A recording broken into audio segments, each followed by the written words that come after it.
Kerajaan Pajajaran. Pada masa itu, kerajaan Pajajaran masih belum luas pengaruhnya di Jawa Barat. Bahkan dengan Kesultanan Banten di pantai utara masih terdapat hubungan baik. Belum ada silang sengketa. Di bawah pemerintahan Prabu Kamandaka, maka kerajaan Pajajaran aman tenteram.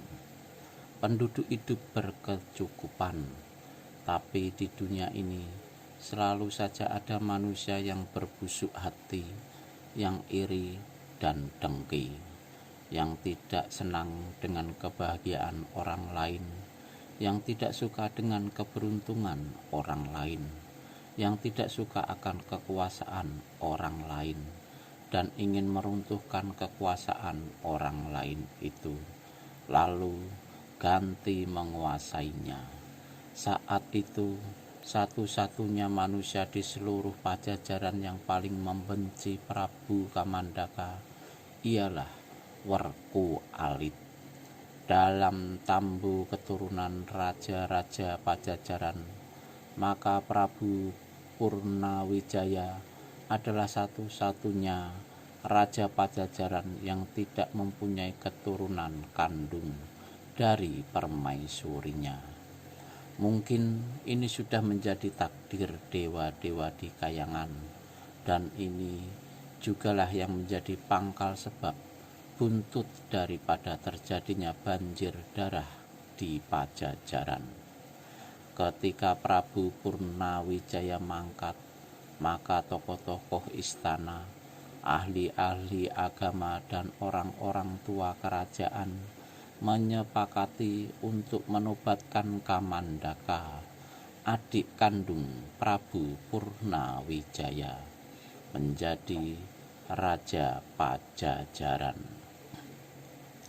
Kamandaka memang seorang yang bijaksana, pandai, serta berilmu tinggi, disegani dan dihormati. Memang dia telah menunjukkan bakat untuk menjadi seorang pemimpin agung. Lagi pula, memang tak ada manusia lain di Pajajaran saat itu yang punya hak dan pantas untuk dinobatkan sebagai pengganti mendiang Prabu Purnawijaya. Dari seorang selirnya, Prabu Purnawijaya mempunyai seorang anak yang bernama Werku Alit. Werku Alit ini tua beberapa bulan dari Kamandaka. Ketika masih orok, keduanya sama-sama disusukan pada seorang perempuan penyusu istana, sehingga boleh dikatakan antara Werku Alit dan Kamandaka terjalin sudah satu pautan tali persaudaraan. Namun ketika Kamandaka dinobatkan sebagai Prabu Pajajaran, timbullah dengki di hati Werku Alit. Bukankah Kamandaka hanya adik Prabu Purnawijaya, bukan anak kandungnya?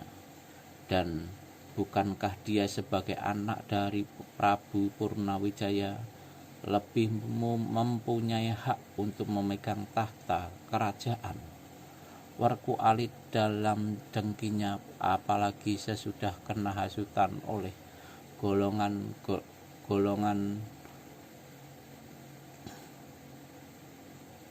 tertentu yang memang tidak suka pada Kamandaka, lupa bahwa dirinya hanyalah seorang anak yang dilahirkan dari selir Prabu Purnawijaya, yang sama sekali tidak punya hak untuk menjadi Raja Pajajaran. Demikianlah, secara diam-diam Werku Alit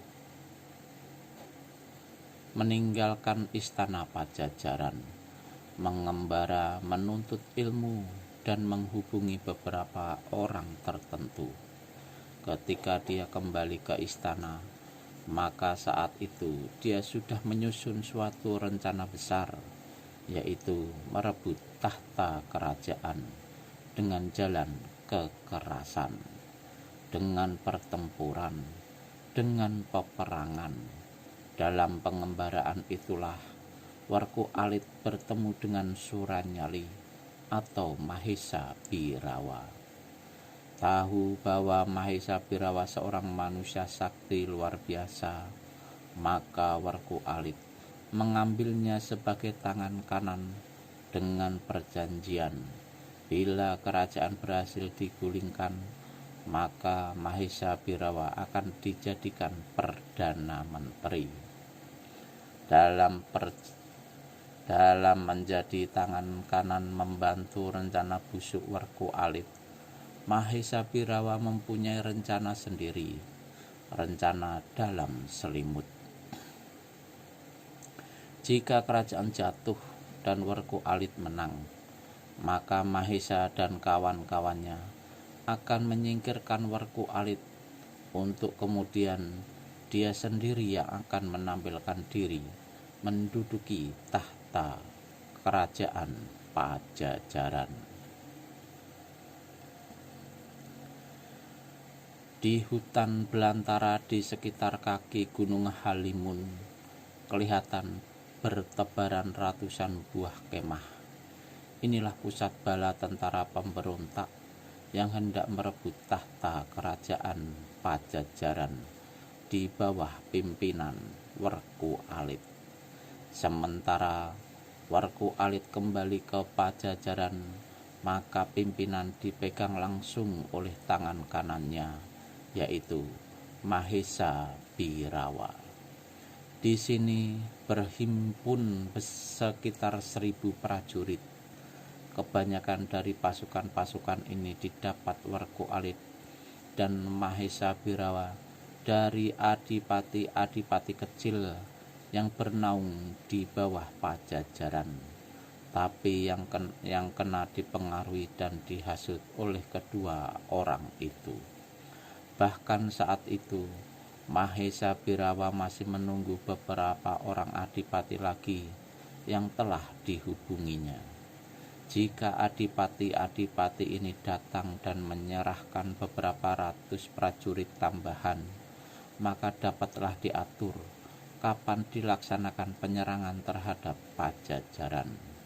Sementara waktu menunggu, maka semua prajurit senantiasa dilatih perang-perangan. Para kepala-kepala pasukan diberi tambahan ilmu silat dan kesaktian yang lumayan oleh Mahesa Birawa. Sedang para adipati yang saat itu sudah bergabung, Mahesa Birawa menurunkan beberapa ilmu kesaktiannya.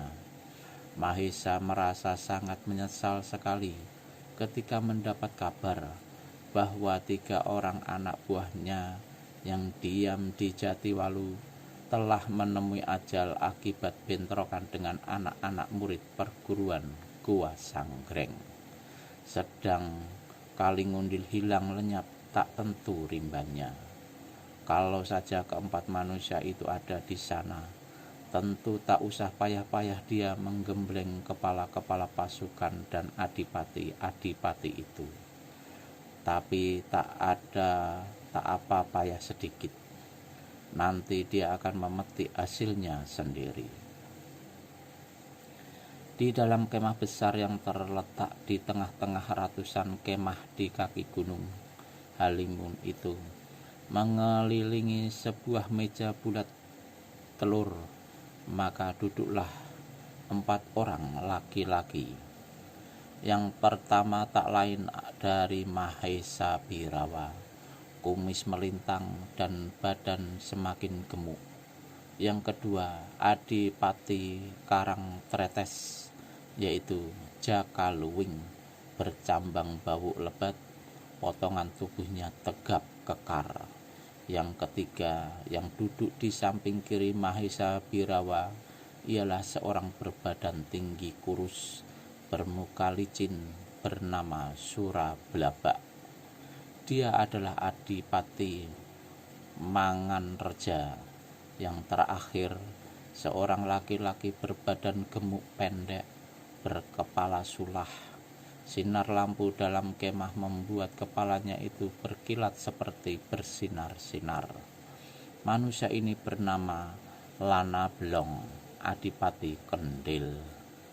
Di atas meja di hadapan keempatnya terletak masing-masing segelas tuak murni dan harum. Ketiga adipati itu telah kena dihasut oleh Mahesa Birawa dan Werku Alit untuk memberontak terhadap Pajajaran, dan kepada mereka dijanjikan kedudukan sebagai menteri kerajaan bila pemberontakan mereka berhasil kelak. Silahkan ditengguk tuaknya, saudara-saudara adipati, kata Mahesa Birawa pula sesudah keheningan mengungkungi kemah itu beberapa lamanya. Masing-masing kemudian meneguk tuak yang enak itu. Di malam yang dingin, minum tuak memang enak menghangatkan tubuh.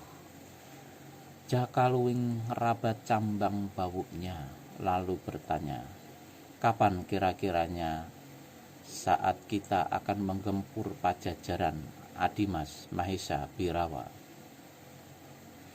Soal penggempuran itu, Kang Mas Jakaluwing, sebenarnya saat ini pun kita sudah sanggup melakukannya. Jumlah prajurit cukup, tenaga pimpinan rata-rata sudah berpengalaman dan dapat diandalkan. Cuma kita tak enak kalau meninggalkan saudara-saudara Warok Gluduk dan Tapak Ireng. Kedua adipati itu telah berjanji akan bergabung dengan kita bersama beberapa ratus prajurit mereka. Ada baiknya jika kita tunggu kedatangan mereka. Sesudah itu baru kita hubungi Raden Werku Alit untuk menentukan kapan saat yang baik untuk penyerangan. Adipati Jakaluwing manggut-manggut. Begitu memang bagus, kata Lana Blong, adipati berkepala sulah. Lalu diteguknya tuaknya kembali. Di samping itu, mengingat bahwa di Pajajaran tentunya terdapat tokoh-tokoh pelindung yang berilmu tinggi, maka kita mesti tidak pula menyia-nyiakan bantuan yang hendak diberikan oleh Begawan Sitaraga yang diam di puncak Gunung Halimun. Ah, hebat sekali kalau Begawan yang tersohor ini ikut di pihak kita, kata Surablabak sambil pukul meja. Sebenarnya, kata Mahesa Birawa pula, Begawan Sitaraga ini mempunyai dendam kesumat yang masih belum terbalaskan terhadap kota Pajajaran, yaitu kakek dari Kamandaka. Kalau Begawan ini setingkat umurnya dengan kakek Kamandaka, tentu kini kira-kira sudah 100-an usianya, kata Lana Blong. Kira-kira begitulah, sahut Mahesa Birawa. Kemudian laki-laki ini berseru memanggil pelayan untuk menyuruh tambah tuak di keempat gelas itu. Sesudah pelayan pergi, Mahesa Birawa buka mulut kembali. Besok aku akan kirimkan 2 orang kurir ke Pajajaran untuk menemui Raden Werku Alit. Kuminta kepadanya untuk menyebar mata-mata lebih banyak, terutama di dalam istana, guna mengetahui perkembangan terakhir, terutama mencari kabar selentingan apakah gerakan kita ini bocor atau tidak. Jangan lupa pula untuk meneliti pertahanan Pajajaran di mana yang lemah, kata Lana Blong. Mahesa Birawa mengangguk. Saudara-saudara adipati, agaknya pertemuan kita malam ini cukup sampai besok pagi. Keempat orang itu saling menjura, kemudian satu demi satu meninggalkan kemah besar khusus untuk tempat perundingan menuju ke kemah masing-masing. seorang laki-laki berjalan di liku lorong bagian belakang istana dengan menundukkan kepala. Sekali-sekali dilewatinya para pengawal. Pengawal-pengawal istana tidak menegur atau menahan laki-laki ini, karena semuanya tahu bahwa laki-laki itu adalah Udayana, pembantu Prabu Kamandaka. Segala urusan rumah tangga sang Prabu dialah yang mengurusinya. Di pintu besar gedung sebelah belakang, laki-laki ini berhenti sebentar, lalu menyeberangi halaman kecil dan masuk ke pintu sebuah bangunan kecil yang bagus bentuknya. Justru di sini, dua orang pengawal itu memalangkan tombak menghentikannya. "Aku mau bertemu Raden Werku Alit," kata Udayana. "Ada keperluan apa?" tanya salah seorang pengawal. "Beliau sudah tahu. Tunggu di sini." Pengawal itu masuk, yang seorang tetap di tempatnya. Tak lama kemudian pengawal yang masuk muncul kembali. "Kau dipersilahkan menghadap," katanya memberitahu. Udayana mengangguk dan memasuki pintu gedung. Di dalam sebuah kamar yang luas, Werku Alit menyambut kedatangannya. Ditepuk-tepuknya bahu Udayana. "Bagaimana? Ada perkembangan baru?" Werku Alit berbadan tinggi langsing dan memelihara kumis panjang menjulai seperti tali, seperti raja-raja Tiongkok. "Perkembangan baru belum ada, Raden. Cuma ada satu berita, mungkin sedikit banyaknya ada perlunya juga saya sampaikan kepada Raden." "Bagus, katakanlah." Udayana. "Rara Murni, adik Kamandaka, siang besok akan berangkat ke Kalijaga untuk menyambangi adik neneknya. Dia akan pergi dengan kereta dan dikawal secukupnya." Werku Alit menggumam dan mengusut-usut kumis talinya. "Aku belum melihat adanya hubungan keteranganmu ini dengan rencanaku. Tapi tunggu sebentar, coba kupikir."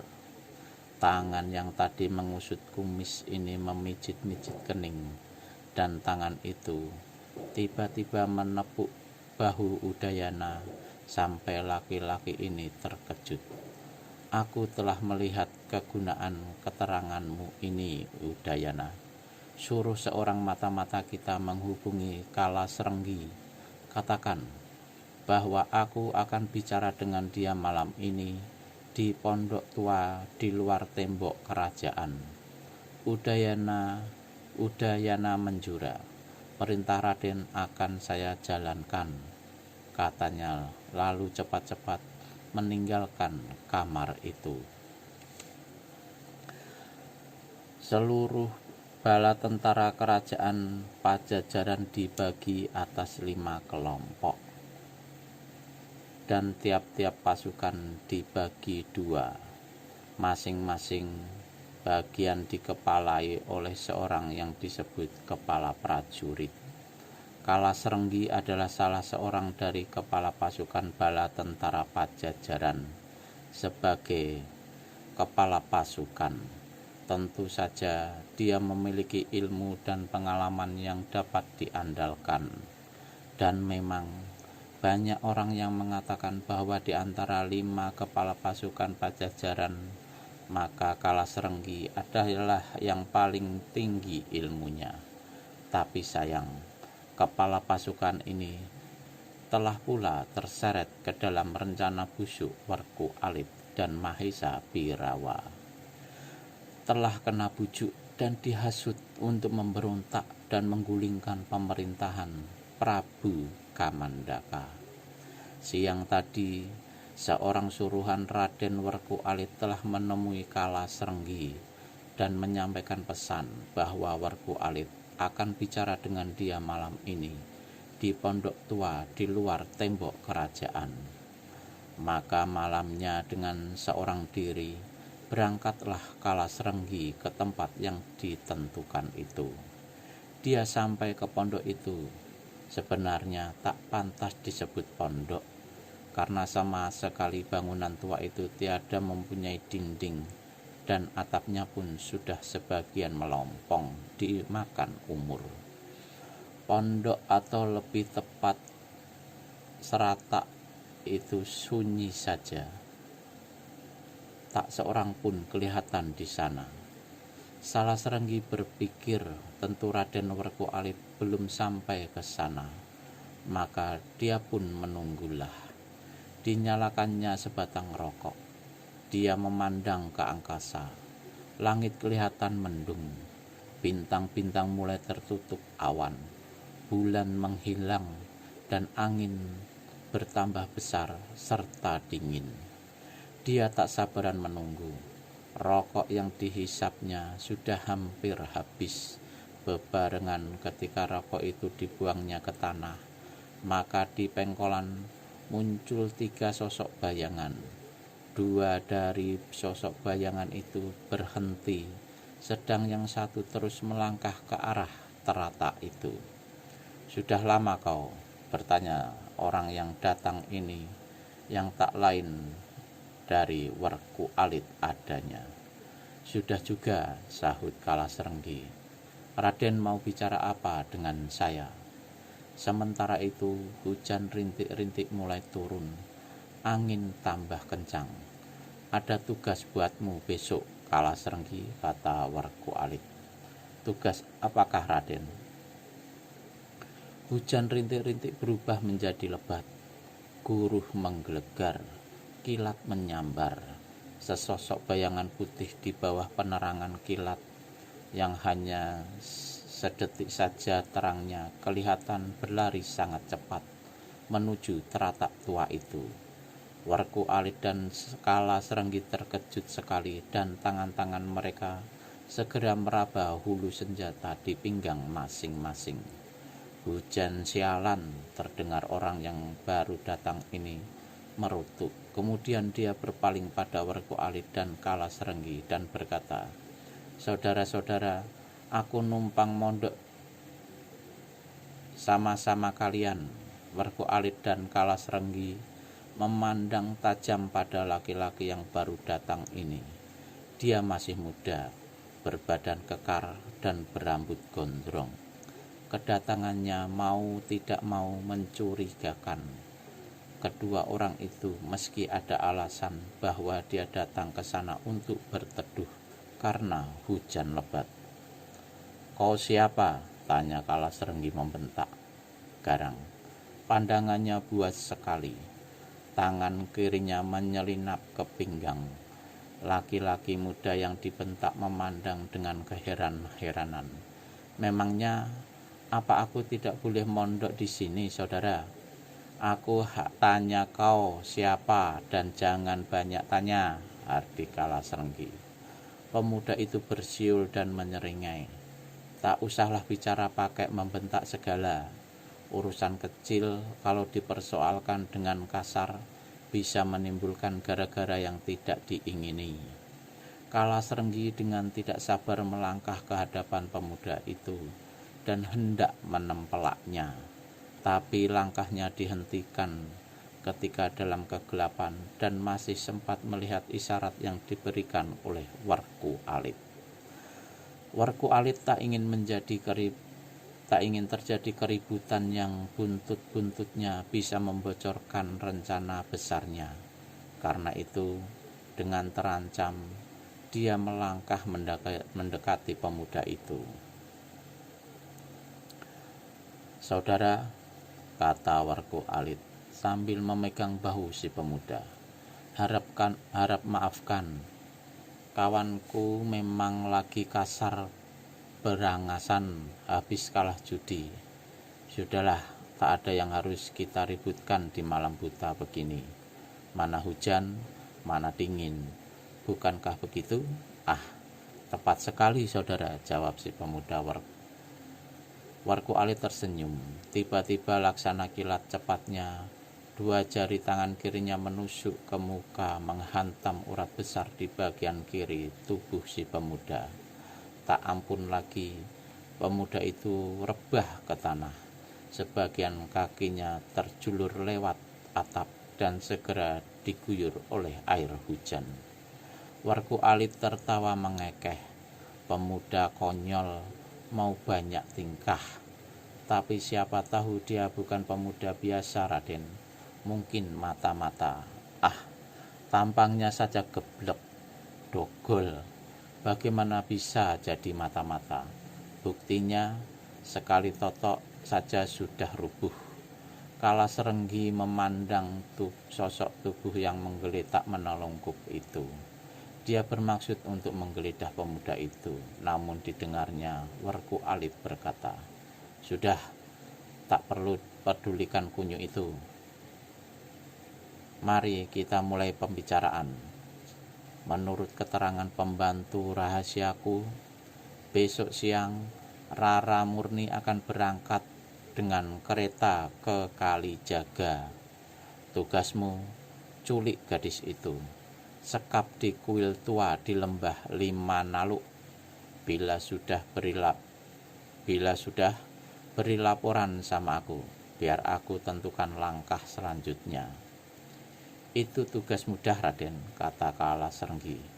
"Tapi saya ingin tahu siapa-siapa saja yang ikut dengan Rara Murni."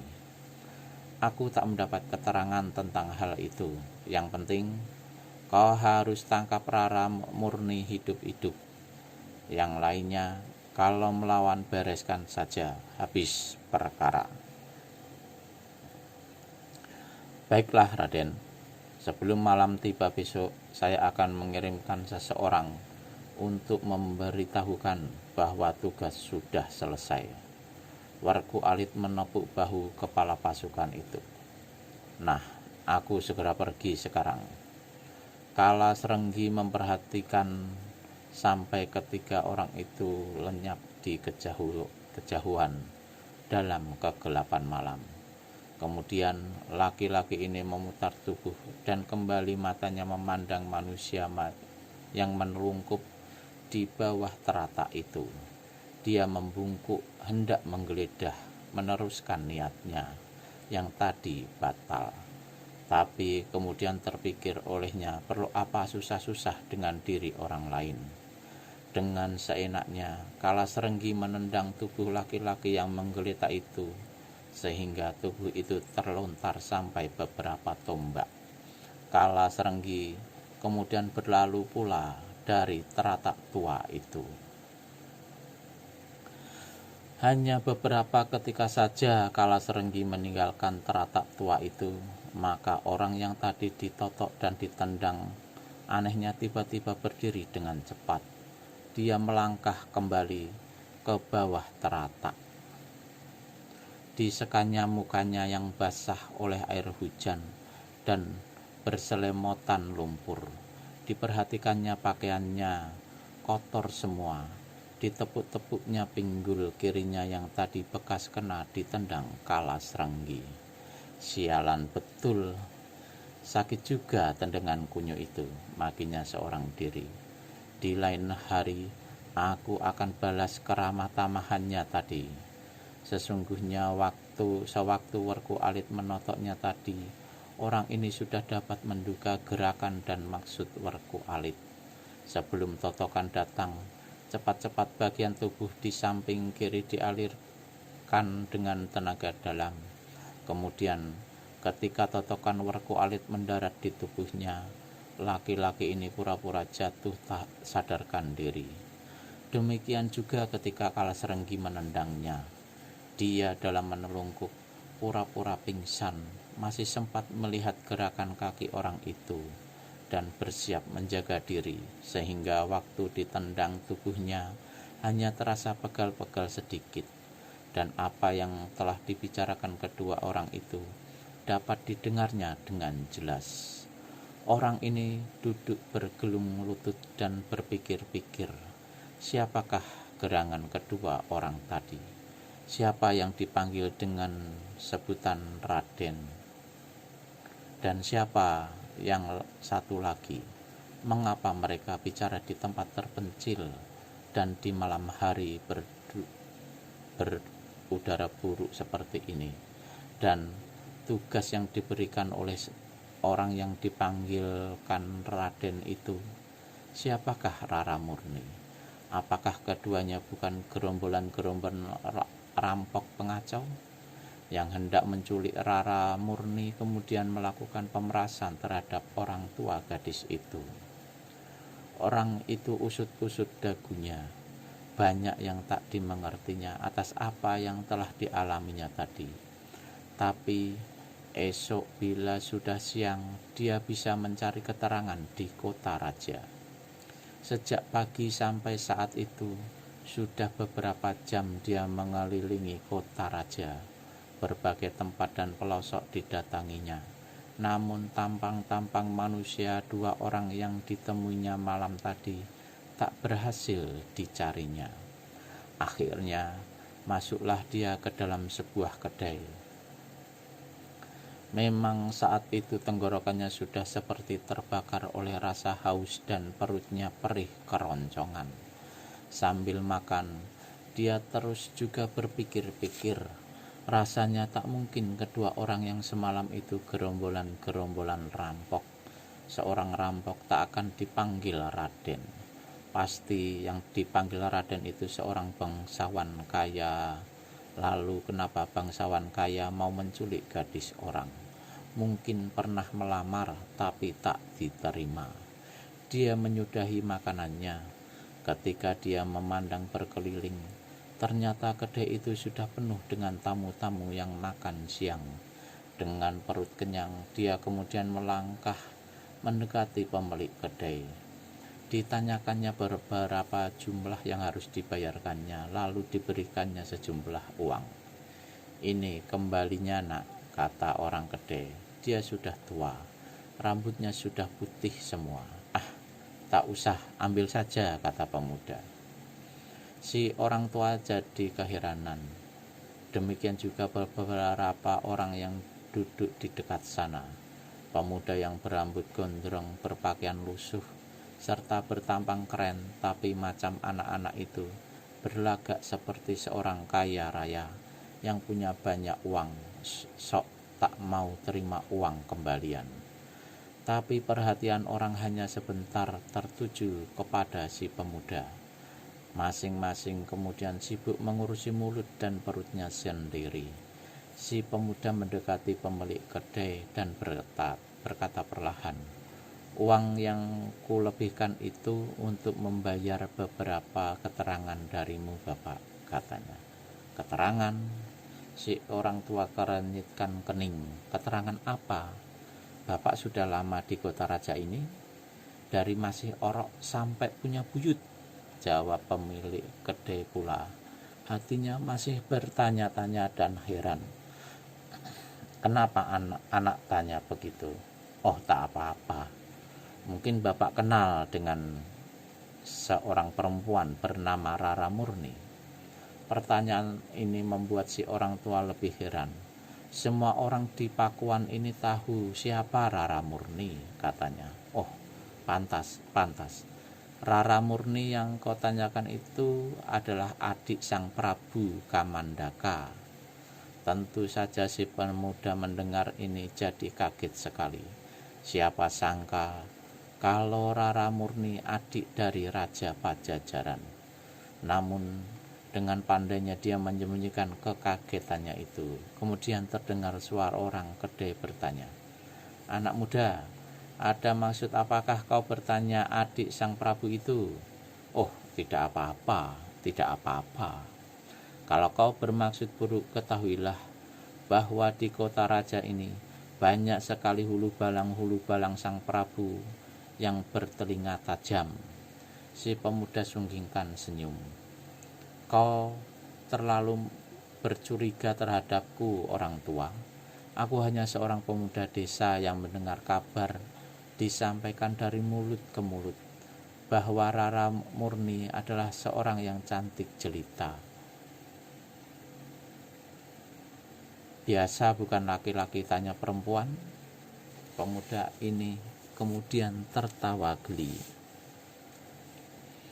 Namun tawa gelinya itu diputuskan oleh suara bentakan dari arah timur.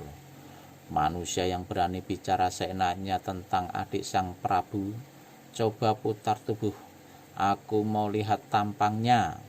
Suara itu keras dan garang. Si pemuda melihat bagaimana orang tua di hadapannya menjadi gemetar ketakutan. Aku sudah bilang apa? Aku sudah bilang apa? Katanya berulang kali.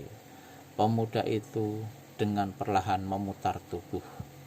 Di pintu dilihatnya berdiri seorang prajurit berhadapan tegap bersenjata tombak.